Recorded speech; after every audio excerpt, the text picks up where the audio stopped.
Point అడిగారు sir, ఎందుకు చేస్తుంది కాంగ్రెస్ పార్టీ ఈ పని అని. నా స్ట్రైట్ ఆన్సర్ ఏంటంటే సార్, ఇది పెద్ద భూదందా, భూ కుంభకోణం, ఇది లక్షల కోట్ల రూపాయల భూ కుంభకోణం.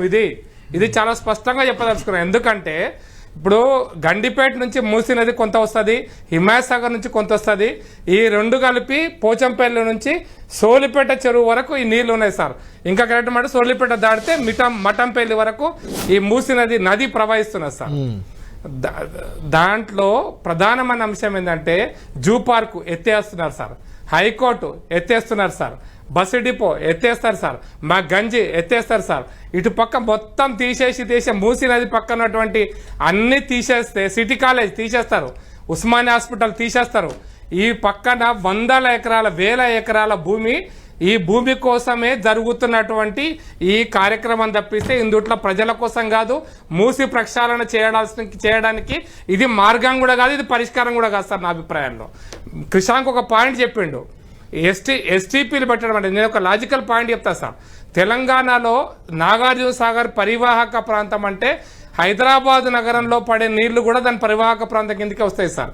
మూసీ నదిలో ప్రవహించేటువంటి నీళ్లు కూడా కృష్ణా నది పరివాహక ప్రాంతంలో కౌంట్ చేస్తున్నారు సార్, లెక్క పెడుతున్నారు వాటిని. దానికి ఉన్న చెరువులను కూడా లెక్క పెడుతున్నారు. కేంద్ర ప్రభుత్వం లెక్కల ప్రకారం ఇవన్నీ ఉంటాయి.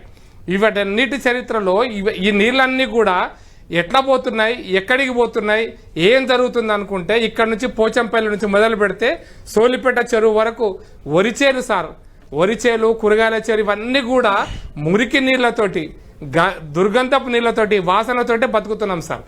నిజం చెప్పాలంటే ఈరోజు మా ఇంట్లో సాయంత్రం పూట కాగితే బయట నిలబడలేనండి దోమలు ఉన్నాయి సార్. ఇప్పుడు మూసినది పక్కన ఇప్పుడు కూడా ఈ రోజు కూడా నేను సరే టీఆర్ఎస్ గవర్నమెంట్ లో అదృష్టం ఏంటంటే నీళ్లు కనపడలే, దోమలు కనపడలే. ఇప్పుడు మాత్రం దోమలు మాత్రం విశృంఖలంగా ఉన్నాయి సార్. మొదటి సంవత్సరం ఈ దోమలు మురికి కంపు ఇవి లేకుండా మీకు ఒక ఇంటర్నేషనల్ నగరంగా మీ చుట్టుపక్కల అభివృద్ధి చేద్దామని కదా ప్రయత్నం సార్. ఇంటర్నేషనల్ నగరంగా అభివృద్ధి చేయాలనుకుంటే ఆయన మొదటి చేయాల్సిన పని ఏంటంటే సార్, ఎస్టీపీలు పెట్టాలి. ఎందుకంటే సార్ హైదరాబాద్లో పడుతున్న నీళ్లు తారు నీళ్ళలో కలుస్తుంది సార్. మనం పెడుతున్న డిటర్జెంట్, కాస్మెటిక్స్, షాంపూ, బట్టలు కడిగేది, బట్టలు ఉతికేది. మీరు కళ్యాణ్ గారు ఒక లాజిక్ ఫిగర్ చెప్తా, హైదరాబాద్లో 1 కోటి మంది ఉంటే 1 కోటి మంది ఇంటూ 100 లీటర్లు వేసుకుంటే అంటే రోజు 1 కోటి లీటర్ల నీళ్లు బయటికి వస్తున్నాయి సార్. అది ఏ కారణం చేతనైనా సరే, తక్కువ ఫిగర్ చెప్తున్నాను, 1 కోటి లీటర్ల నీళ్లు బయటకు వస్తున్నాయి. ఇన్ని నీళ్లు అంటే సుమారుగా ఒక లెక్క ఏం చెప్తారంటే జలవనరుల వాళ్ళు, మూసీ నదిలో ప్రతి సంవత్సరము ఆన్ అండ్ యావరేజ్గా 70 నుంచి 80 టీఎంసీల నీళ్లు ప్రవహిస్తున్నాయి సార్.